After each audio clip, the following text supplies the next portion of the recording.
right, I'm recording. I am checking that it's reading the right microphone. Yup. Yup. And now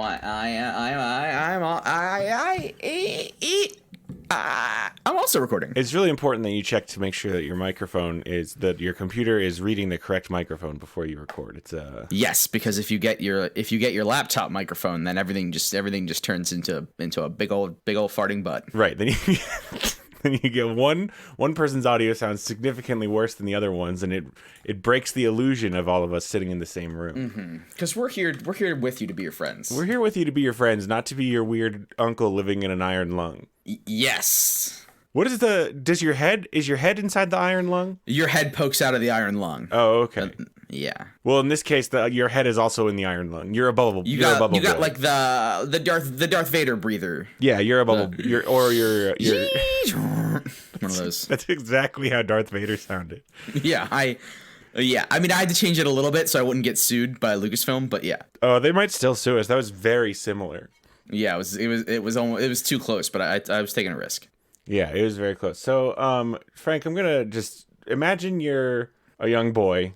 You're 15-ish years old, and it's April, and it's springtime. It's a little bit chilly, not quite yet summer, and you're thinking, I just want to feel so hot. Yeah. And then you go see a movie called Sahara, which is all the heat you could need. All that. It's a dry heat in the desert, and that's the difference. You got that dry desert heat. You got that wet McConaughey heat. It's both kinds of heat. It's dry and wet. Yeah, it's both heats. And then the third heat of the sarcasm and the wit, all the burns. There's a little bit of burn to it because this movie called Sahara has some jokes and some sarcasms. It does. It also has and I didn't I think I saw Sahara when I was about 14, 15 in 2005. Yeah, that's the story. If I saw it, right? I don't really remember it, but I think I probably saw it. Also, it starred didn't star. Matthew McConaughey was the star, but Rainn Wilson was a a pretty big character in the film. And this would have been what after season 1 had aired and season 2 was maybe starting when this movie came out. Yeah, because The Office started when I was I think a sophomore. Yeah. First episode date was March 24th, 2005. So the first episode, only 4 episodes of the show had been out when Rainn Wilson got this movie part. So this was he filmed Sahara, then went on as you know what, I guess I'm free. I don't know if this show's even gonna pick up. You mean he filmed The Office? Well, I mean, he had to have filmed both before. Right, if 4 episodes had aired, they had already filmed the entire series. Right. The entire first season of The Office is only 6 episodes too. So they did a short one. This is interesting. Blast. Maybe this was at the point in his career when he couldn't decide. Am I going to be a movie man or a TV man? And then he continued to do a little bit of both and never really get anything huge outside of The Office. Yeah. Well, yeah. But his head's still shaped funny. Yeah, you're forgetting about the when he was in Juno. Well, yeah, he was in Juno, and then he did that movie where he was a superhero. Yeah, I'm thinking about Backstrom. I'm thinking about Backstrom. Yeah, I was gonna say the movie where he's the angry autistic detective. What is that got canceled, right? It only got half a season, maybe one. It got a half season. It was 13. And then everyone was we're pretty oversaturated with asshole detectives. Oh yes, dude. Oh, Backstrom. Oh, Backstrom. All right, but we're here to we might come back to Backstrom. We might come Backstrom to Backstrom. Anyway, we're talking. Tell me what is the most 2005 part of this movie? Steve Zahn or Penelope Cruz? Steve Zahn for sure. Have you seen the shirt he wears throughout the entire movie? Basically, it's he wears a red Tommy Bahama shirt for the entire movie. Yeah, and he has a lot of guns, and he's very sarcastic. I think movies are probably still doing this, but I feel like this was also peak 2005, where it's just these two bachelors who are best friends, and they've been working together for a while, and they're just so jokey, and they've got it all figured out. And 2005 was early enough too, where movies like Gladiator or movies like Fast and the Furious, the first one, had come out by now, but you didn't need to be a muscle monster to be in an action movie. Right. So like Steve Zahn was like successfully shooting guns. He wasn't just a comedic foil. Right. He's not their TJ Miller who doesn't do shit in his movies. He actually like accomplishes things in the movie. Yeah. Which is it's not a thing anymore. Either you got to be a huge beefy guy, or you got to be, you don't got to be rock huge, but you got to be quite beefy. Like Chris Evans beef. Mm-hmm. That man's got some beef on him. Oh hey, welcome to Rebootleggers. Where we this is a comedy podcast where we reboot movies and media. I'm Scott Owen. I'm Frank Serra, and we're a solid 6 minutes in. We're a solid 6 minutes in. Thank you for sticking with us, those of you who didn't know who we were yet. That's real cool of you. That's real cool of you. And this is just us. We should reboot This Is Us. Mm-hmm. Anyway, we're doing Sahara, so let's talk about our first segment called. Well, hang on, real quick. Whoa. Give me the Cliff Notes. What's it about? All right. So, Sahara is adopted from the 11th book in the Dirk Pitt adventure novel series, Sahara. Pitt, one of the most absurdly 80s Pitt, like Brad Pitt, Pitt. Yeah, like anybody named Dirk, like Dirk is such a fucking 80s weird masculinity man's man name too. Like, my name's Dirk. He's just Dirk. Matthew McConaughey is the titular Dirk Pitt. He's one of those, it's like a classic, it's basically like if Indiana Jones was Fast and the Furious, kind of. Yeah. He's like an explorer, but also in the military at the same time, and he's like the best at everything, but he does his own missions. Right. So, back in the 1800s, and the movie opens with a scene of a Civil War battle. Yeah. Back in the 1800s, a ship carrying a big truck of Confederate gold. Basically, the ship carrying gold gets lost. Yep, disappears. Just completely gone. Dirk Pitt is, I don't know, the greatest at everything, I guess. Yeah, what's his job? Yeah, right. It's never specified. Like, he was in the military, but he's currently not. But, he has access to automatic weapons. According to the Wikipedia, he's from the National Underwater and Marine Agency. There we go. Is that Numa? Yeah, it's Numa. He's the Numa guy. Wait, hang on. Numa's not real. Oh, wait, it is real. No, it's real. So Dirk finds out that this Confederate gold is... Hold up. He's pretty sure he found out where it ended up. The National Underwater and Marine Agency is a private, non-profit organization in the United States. Originally, it was fictional in the novels of Clive Cussler. Cussler created and now leads the real organization, which is dedicated to preserving our maritime heritage through the discovery, archaeological survey, and conservation of shipwreck artifacts. Oh, geez.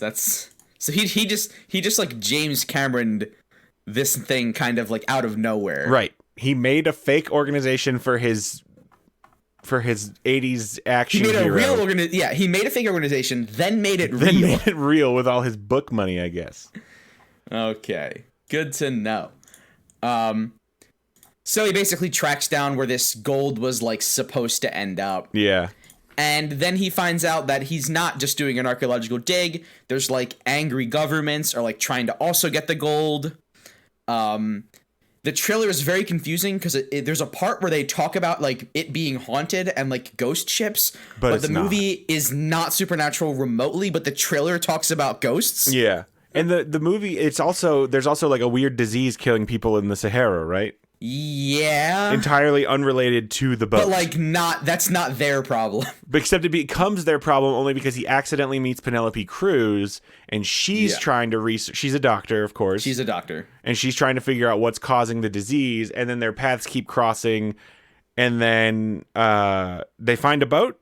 They get a boat. Yeah, there's a for being a movie named after the desert, they don't spend a ton of time in the desert. No, they find the boat though, the Civil War boat, right? Yes. In the desert. It somehow like went up. Like it's It went up a river. Because the desert encroaches upon It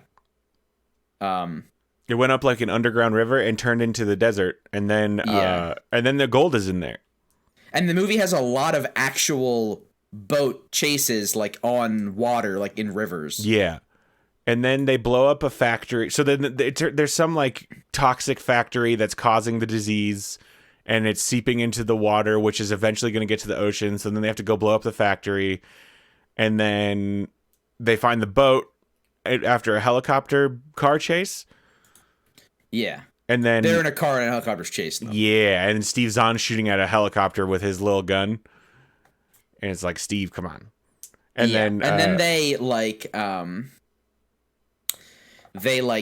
shut down the factory that's contaminating the water, and then Matthew McConaughey like gives the gold to like the town to like help fix them, basically. Yeah, and I think I read in the Wikipedia entry, it's like, technically, since the gold still belongs to the Confederate States of America. It's like, well, no, it super doesn't. Those don't exist anymore. Yeah, because it doesn't exist.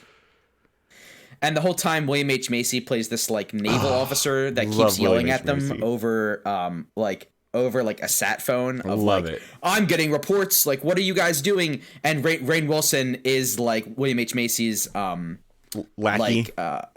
Lackey. So he's like running around with them under the pretense of like, I have to report back if you guys are doing stupid stuff.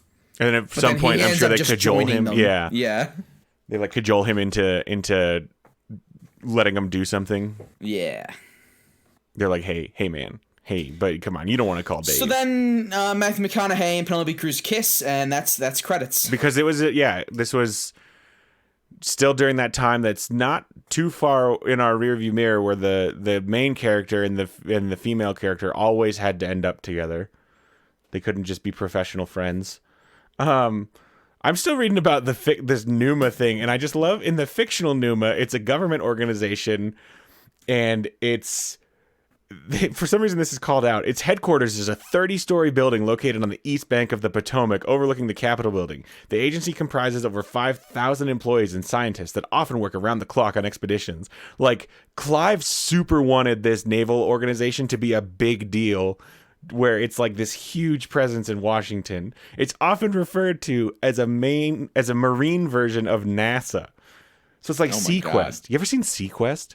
I've never seen Sequest. It's an old show. You ever seen Waterworld? No, I haven't seen Waterworld, so we're even. So what? We're gonna have to both take some homework. Yeah, I do. Waterworld's been on my list for a while. I can hear Rebecca groaning from wherever she is, listening to me say that I've never seen Waterworld. But Sequest is a 90s show about, it's basically Star Trek, but underwater.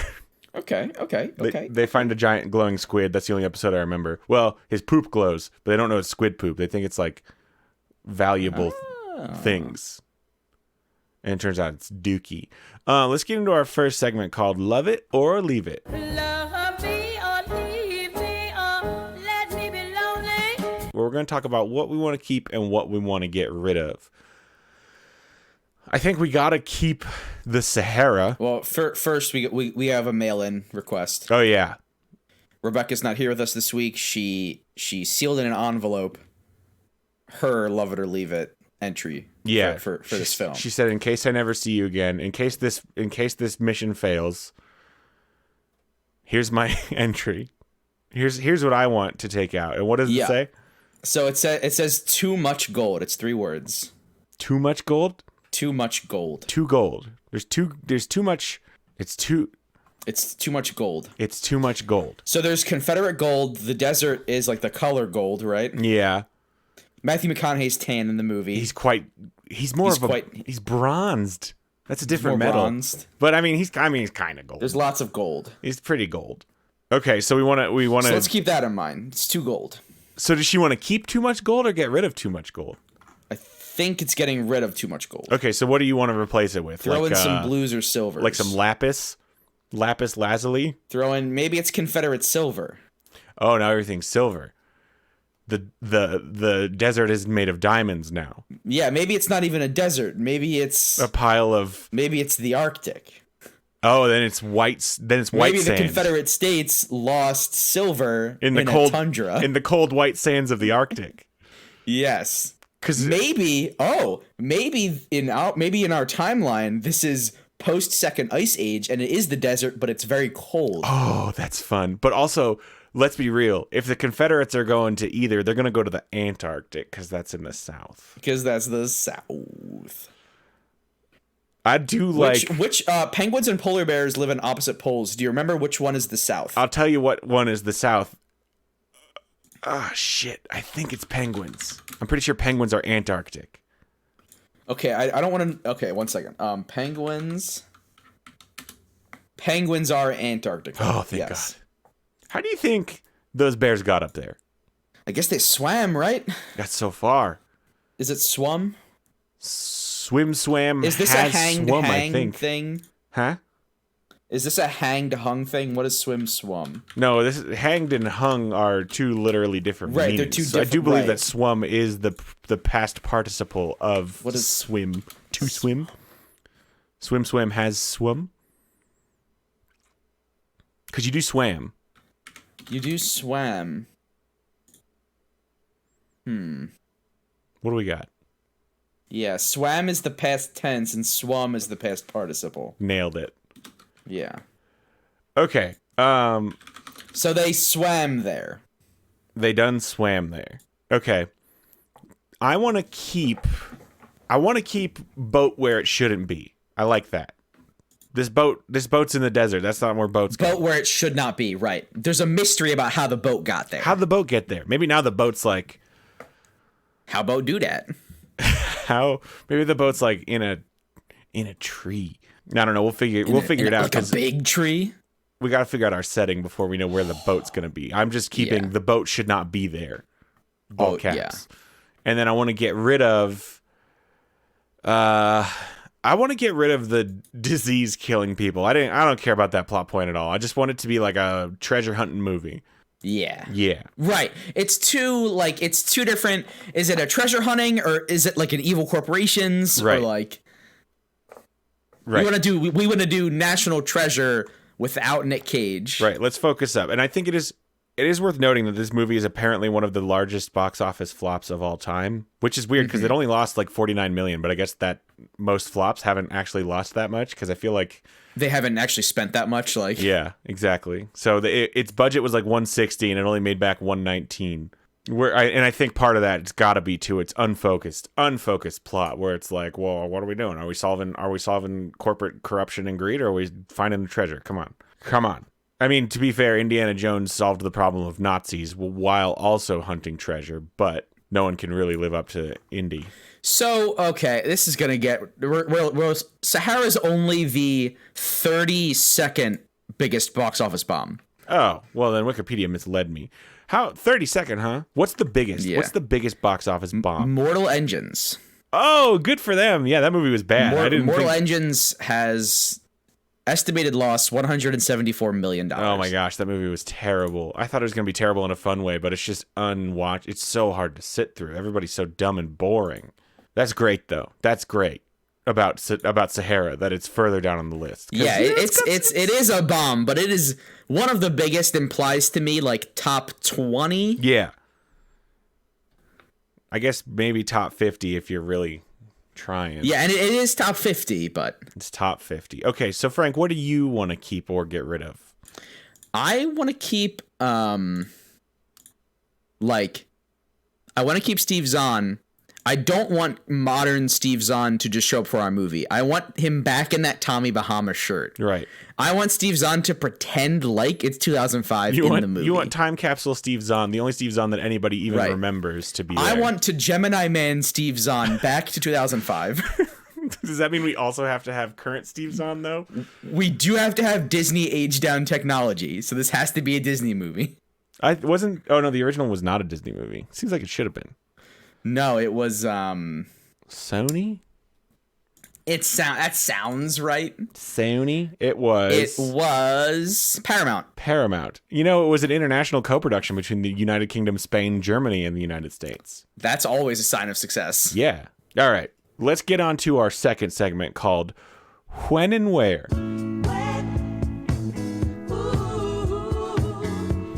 And this is where we talk about setting and the G word, genre. Genre. It's a little French. So, do we want to go with the snow desert? Or I do we like want to the go snow with desert a lot. I like future. I like that it's in the future. We're back in an ice age, and the desert is cold. That's fun.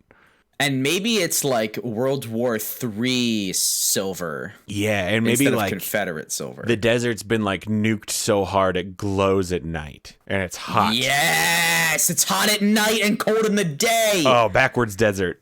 Backwards then. Oh, it's yes. Oh my God, I'm into this now. So now we're not going to reveal that we're on Earth until the end of the movie. Oh no, you're not allowed to. It was Earth the whole time is reserved for like 30 seconds before the credits. Yeah. It was Earth the whole time, and don't do global warming or don't fight nuke wars. Yeah, don't do it. It's gonna be like everyone's gonna think it's like some sort of parallel universe where deserts get hot in the nighttime. Nope, it's just our ruined husk of a world. I don't think that could ever happen. Steve Zahn goes like, "Yeah, forget about it." Yeah, forget about it. What was that one from? It is you got me. I don't know anything about Steve Zahn. He was in that movie where he was like a nature guy. That movie where it's like a fake nature show. Stuart Little 2? No. It's called Strange Wilderness. Ah. Jonah Hill's in it. Justin Long is in it. Others. Etc. Etc. Old Steve Zahn. Okay, so we're in the far future. And Steve Zahn is still in it because he's a mutant, but we don't know that. Is it the same Al? Hold on. In the movie, his character's name is Al Giordino. Here's the thing. Is he cursed like Cain to walk the earth as man's punishment? I was going to say, I want him to be cursed like Cain to walk the earth as man's punishment. But if we do that, then we got to scrap it was earth all along because people are just going to know. People are going to know. Which is fine. I'm okay. I think I like cursed like Cain to walk the earth as man's punishment more than... Do we just straight up steal Pirates of the Caribbean and he has one of the silver coins? I was going to say maybe he's been irradiated due to all the nuclear war and he's like an immortal man. Okay. He's some sort of mutant because like in Fallout, like the mutants are all super old, but they're also all like super like skin fall off. But he's just still regular Steve Zahn. He's like a radioactive battery man. But I think Steve Zahn, he asserts that he presents that he is, Al Gianardo the 30th or whatever. Like like my great grandpa fought in the war. He found... Is that long enough ago? It must be long. This is his dialogue. Yeah, this is all him talking. Is that long enough? Sure, it definitely is. Yes. They've all been named this, and they all look the same. Mm-hmm. And this Tommy Bahama shirt was passed down by my ancestor. Is it just like in tatters? Yeah. In this very desert. This man's name was Thomas Bahamas.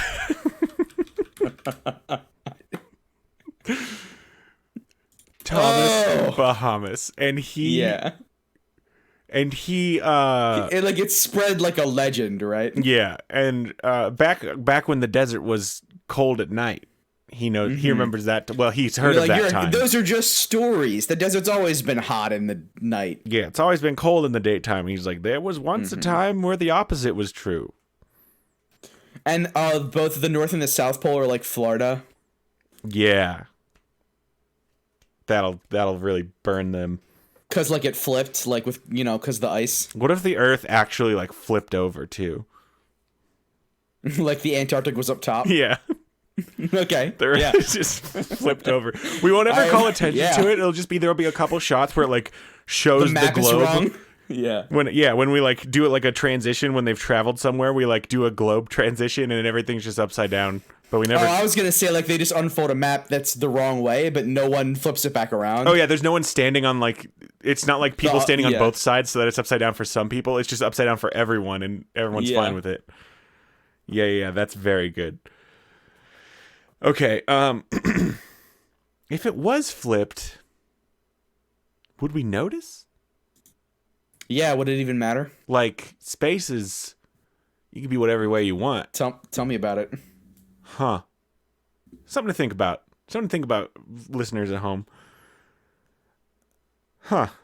Just think about that pale blue dot. And if you just like flipped it over. Okay.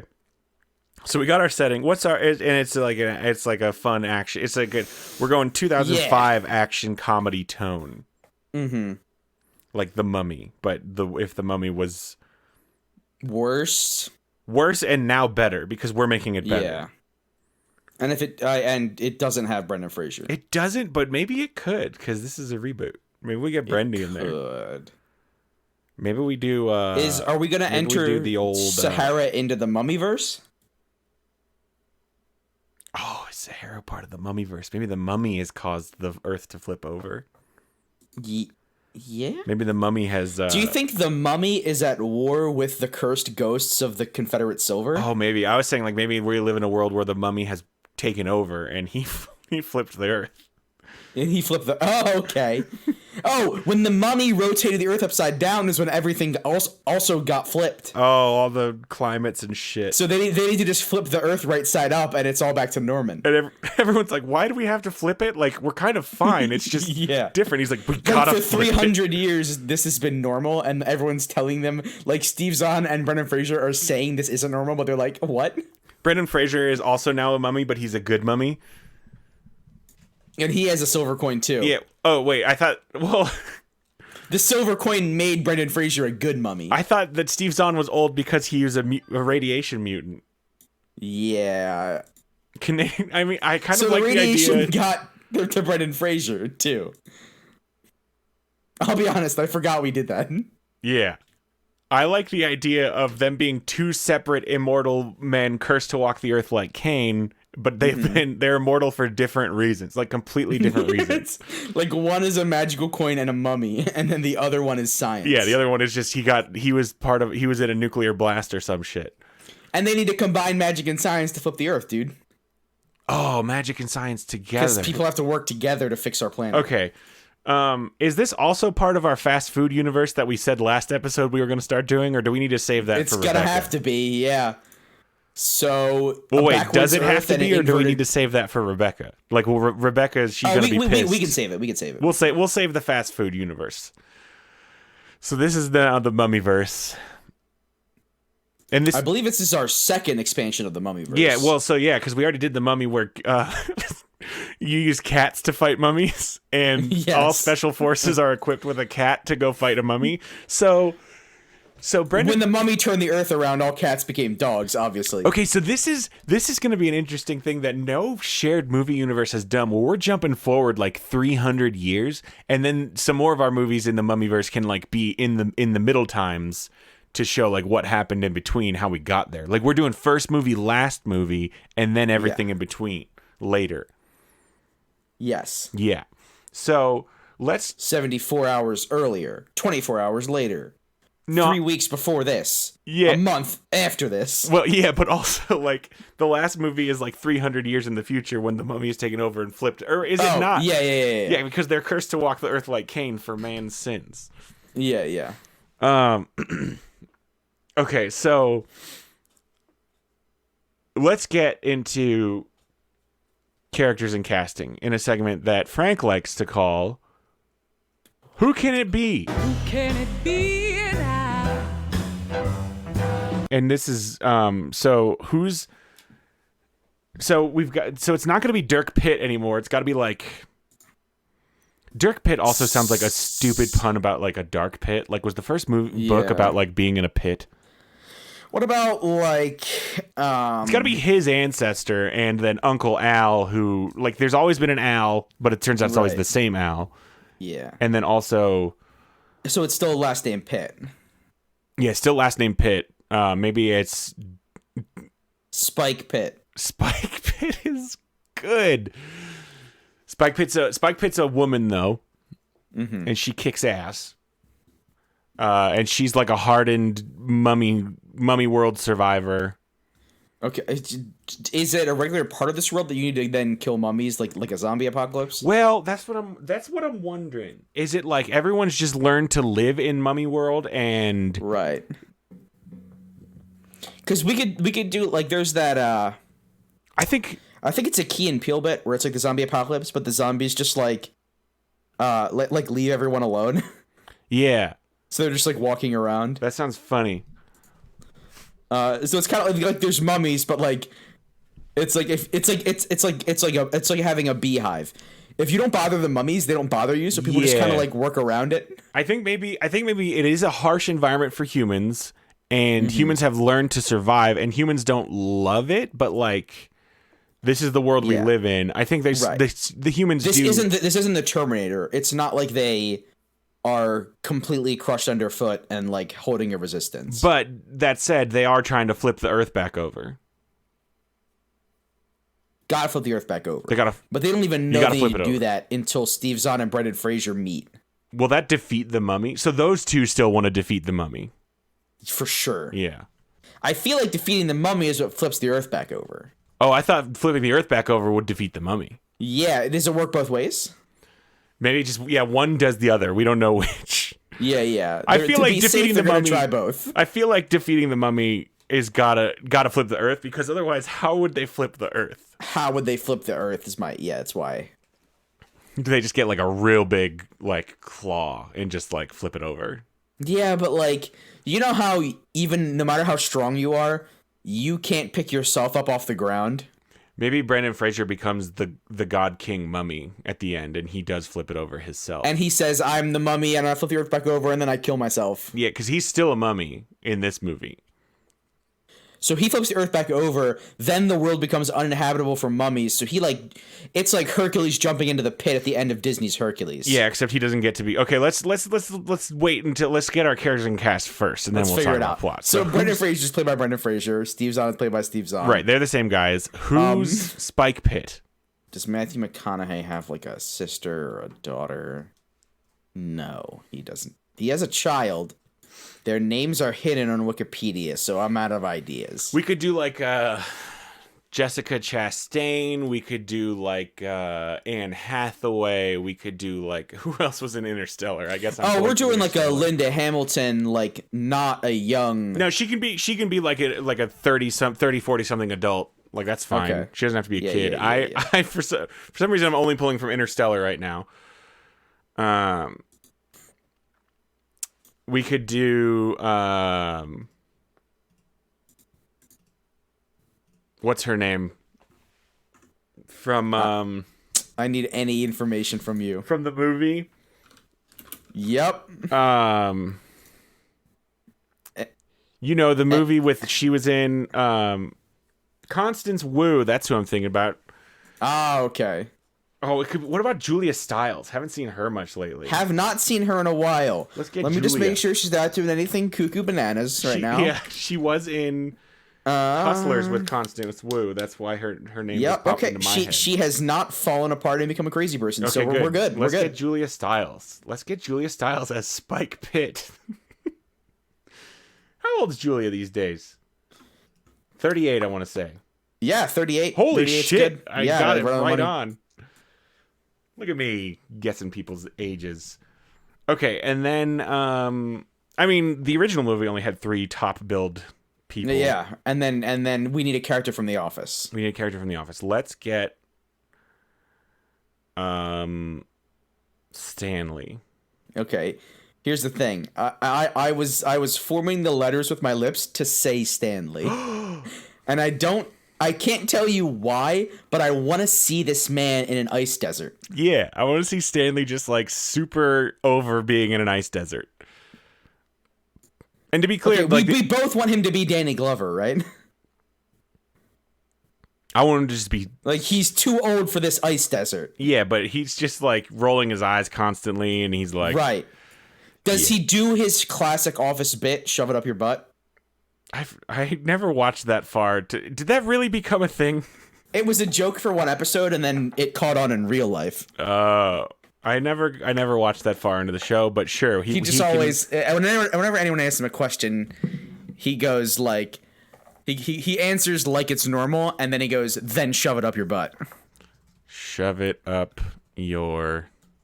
My favorite thing about this Google search is it won't say butt. It's just all the autocompletes are just shove it up your. Lift from the knees and shove it up your butt. Oh, and it makes everybody laugh. Like everybody's into it. Everybody dies. Yeah. Oh, that's actually kind of funny. Every time I think I shouldn't, I'm glad that I didn't keep watching The Office. They show me the thing. They're like, no, this one was funny. And then I see 8 other things where it's like, oh, I don't like those. Okay. So we got our 4 main cast. Let's talk plot in our final segment called What's Going On? So we're living in the Mummyverse. Mm-hmm.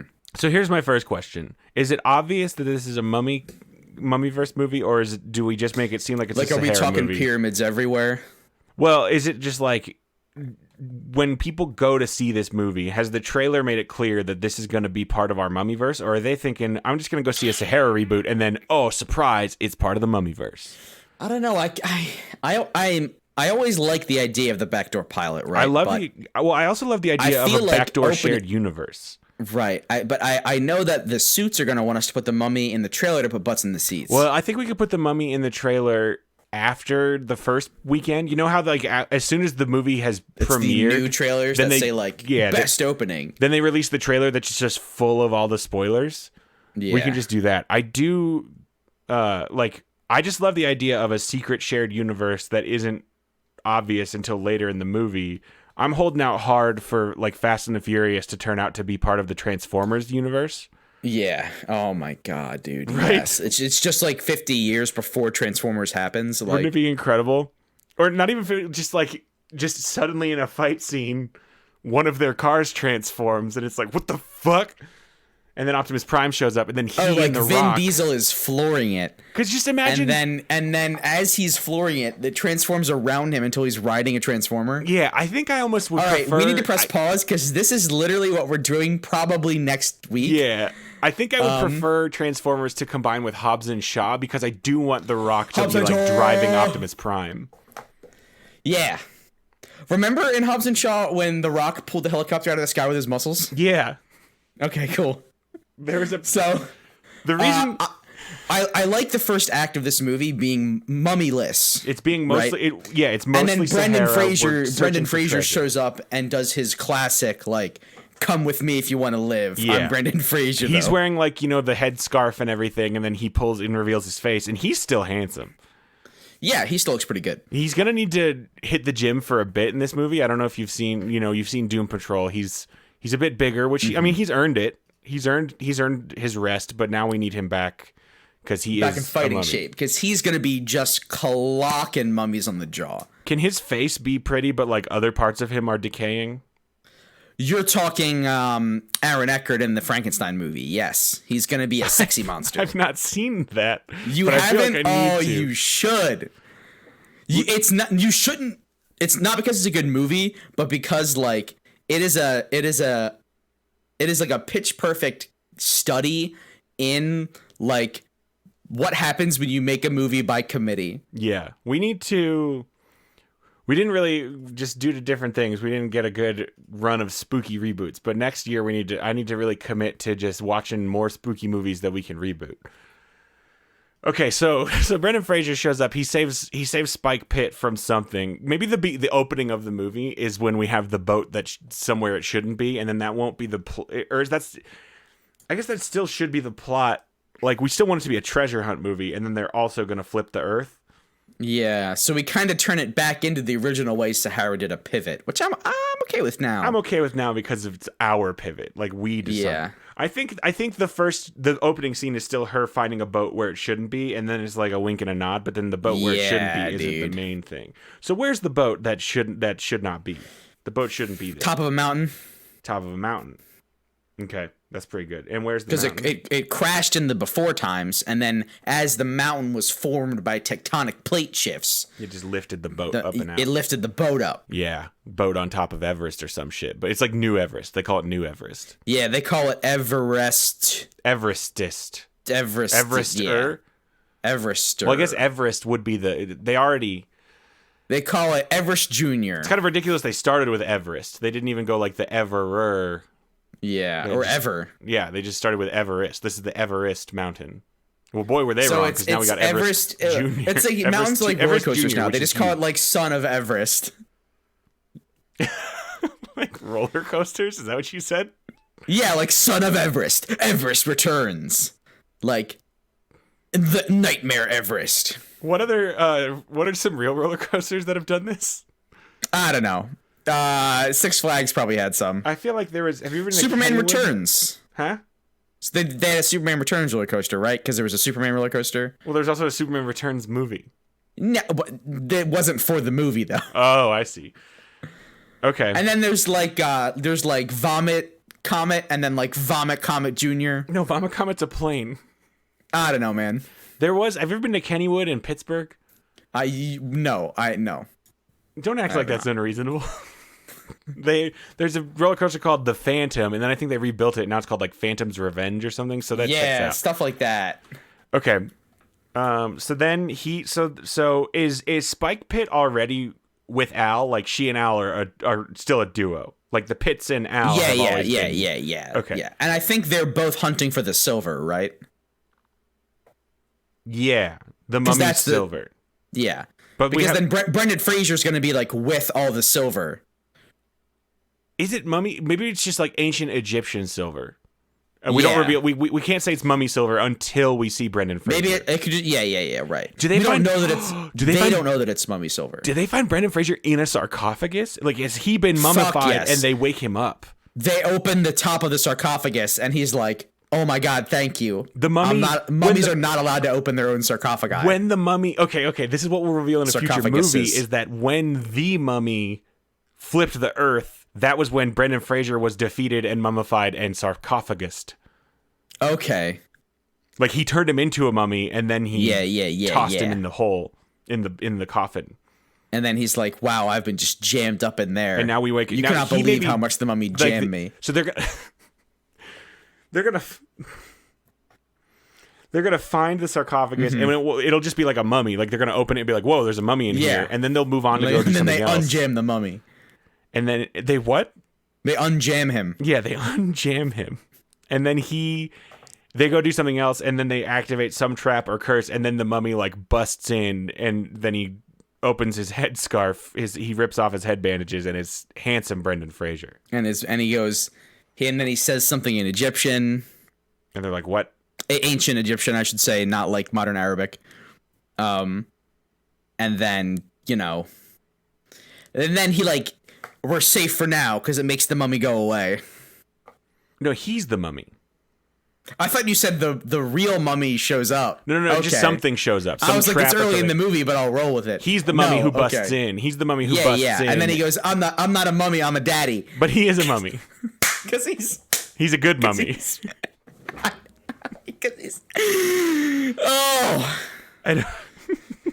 He keeps correcting them and saying I'm a daddy. But he is but he is a mummy. Because he's a daddy. Because it sounds like. Would it be like a duddy though? No, because that wouldn't. It's one step too far away for the joke. Yeah, okay. It's like I'm not a mummy, I'm a daddy. And he does eyebrows. Yeah, he looks right in the camera. He just keeps doing eyebrows in that. Does Steve Zahn give him a blue Thomas Bahamas shirt?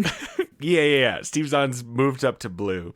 I think we see his red tattered one like hanging in his closet or something. Yeah, he says like, "Not today, old buddy." Yeah, like it's a super suit. I do still want. I want Brendan Fraser to have been alive, like maybe since 1993.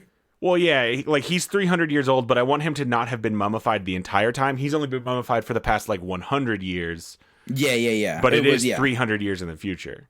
Right. Okay, so then through they find the they go on, so they do what they find the silver coins, because that's where he is. So then the mummy Imhotep, that's his name. He finds out Brendan's awake. Like, how do we decide we're gonna go after him? He probably can feel it, right? He's like, ooh. He's like, oh, my gold or my silver. Yeah, my ooh. Oh, maybe. I can't decide. Okay, tell me what you like better. Brendan Fraser was defeated, and that's why he's stuck in the sarcophagus all these years, or Brendan Fraser being in the sarcophagus with all the silver is what keeps them hidden from Imhotep Mummy.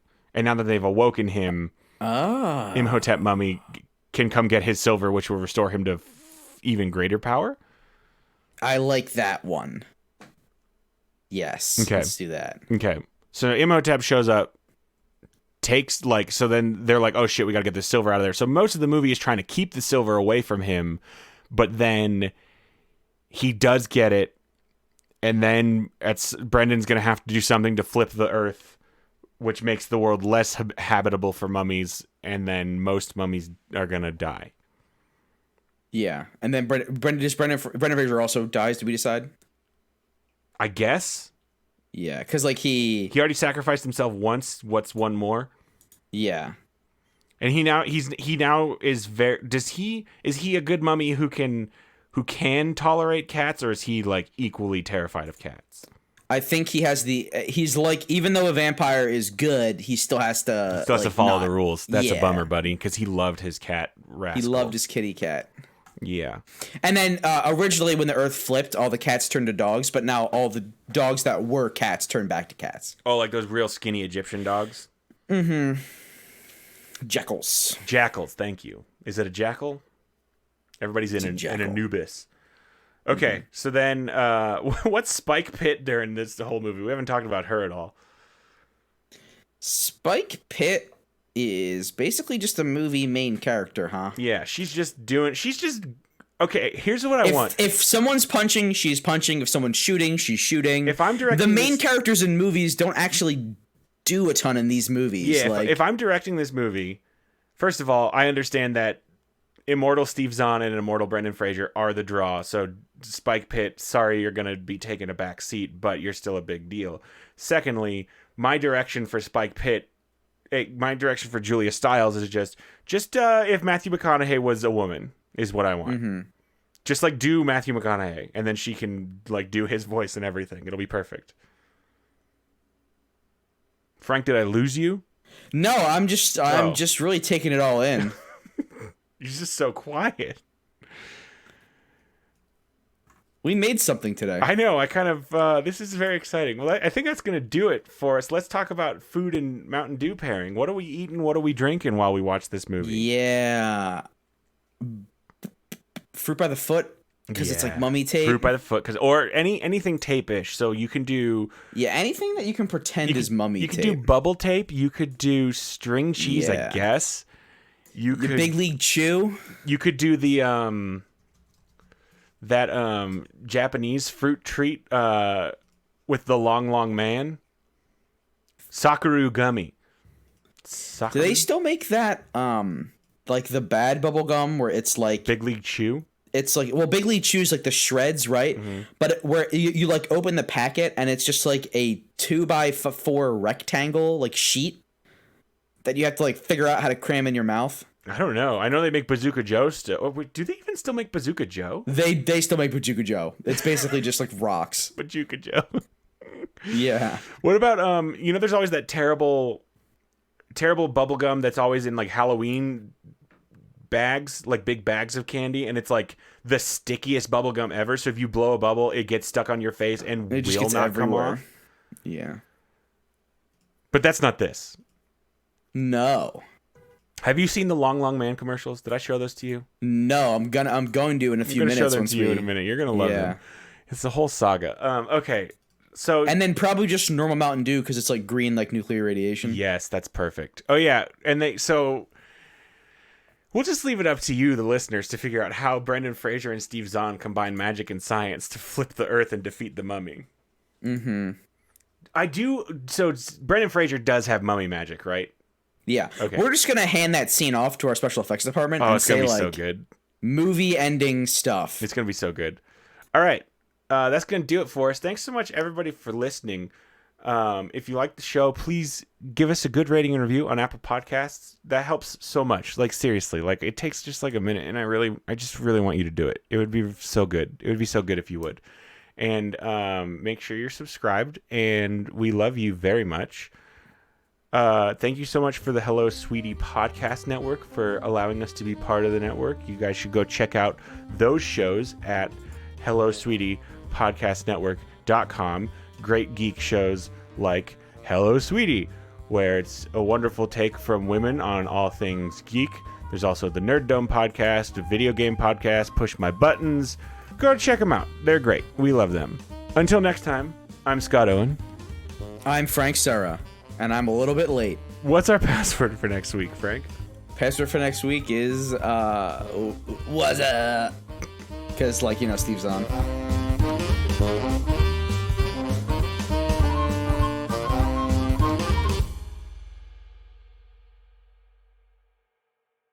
An important message for all Oakley Street agents. Our alethiometer reader has seen that the girl Lyra Balakwa will be venturing north to try and liberate the children who have been stolen by the newly established Obliviation Board. We must make every effort to help her in her journey. We will be sending updates of her actions and location each week as more details from the alethiometer become clear. Please, help her if you can. She matters more than she can ever know.